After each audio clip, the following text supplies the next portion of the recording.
He was never caught. He was never identified.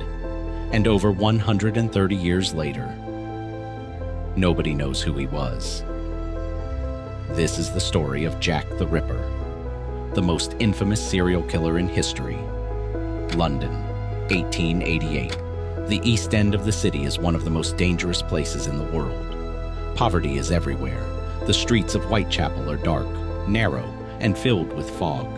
Gas lamps cast long shadows on cobblestone roads, and somewhere in those shadows, something is hunting.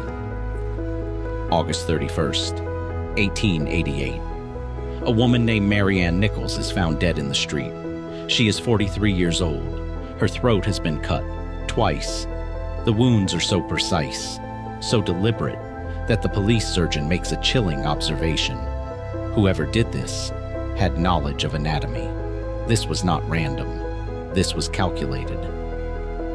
September 8th, 1888, 8 days later. Annie Chapman is found dead in a backyard on Hanbury Street. She is 47 years old. But here is what makes investigators stop breathing. Her internal organs have been surgically removed, placed beside her body, carefully, deliberately. The police surgeon estimates it would have taken at least 15 minutes to perform. In the dark, in the middle of a busy city, without being seen, without making a sound. September 30th, 1888. The most terrifying night of the entire investigation. 2 murders in one night. Elizabeth Stride is found dead at 1 a.m., her throat cut, but nothing else, as if the killer was interrupted.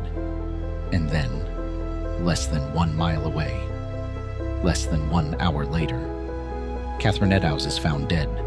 Her face has been mutilated. Her ear has been cut off. Her kidney removed.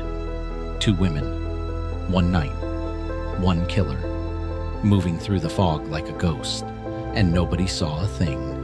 November 9th, 1888. Mary Jane Kelly. She is 25 years old, the youngest victim.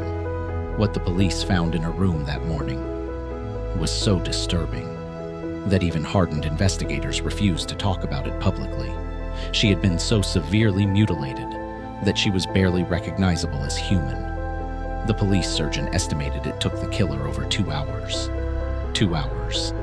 Inside a locked room. With the most brutal crime scene Victorian London had ever seen.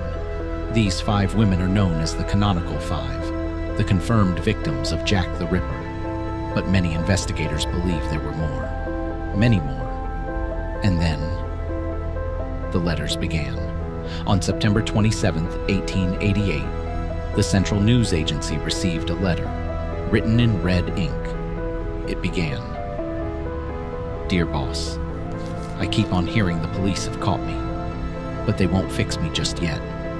I am down on certain women and I won't quit ripping them. Grand work the last job was.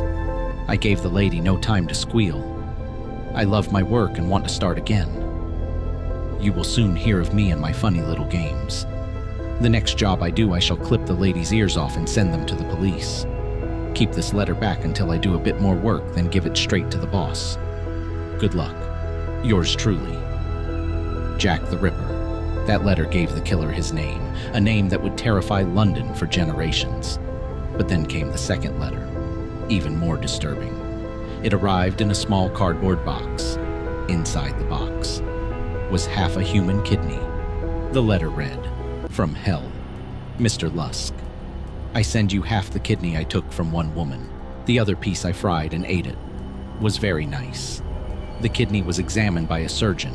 It belonged to a woman approximately 45 years old. Catherine Eddowes was 46. And then, after November 9th, Jack the Ripper simply stopped. No more murders, no more letters, no arrest, no confession, no body, no name. Just silence. Over 100 suspects have been investigated. Doctors, lawyers, members of the royal family. Even the grandson of the King of England was suspected. But nobody has ever been charged. Nobody has ever been convicted. And nobody has ever confessed. The files were officially closed in 1892. 4 years after the murders began, with no conclusion, no suspect, no answer. Here is what makes this case truly haunting. Jack the Ripper operated in one of the most densely populated areas of London. Thousands of people lived in Whitechapel. Police were actively searching every night. And yet, he killed 5 women, removed their organs, wrote taunting letters to the police, and disappeared into the fog, without leaving a single piece of evidence that could identify him. 130 years later, the greatest mystery in criminal history remains exactly that, a mystery. If this gave you chills, you need to see our next video. Subscribe to EnigmaSphere Studio and hit the bell so you never miss what we uncover next.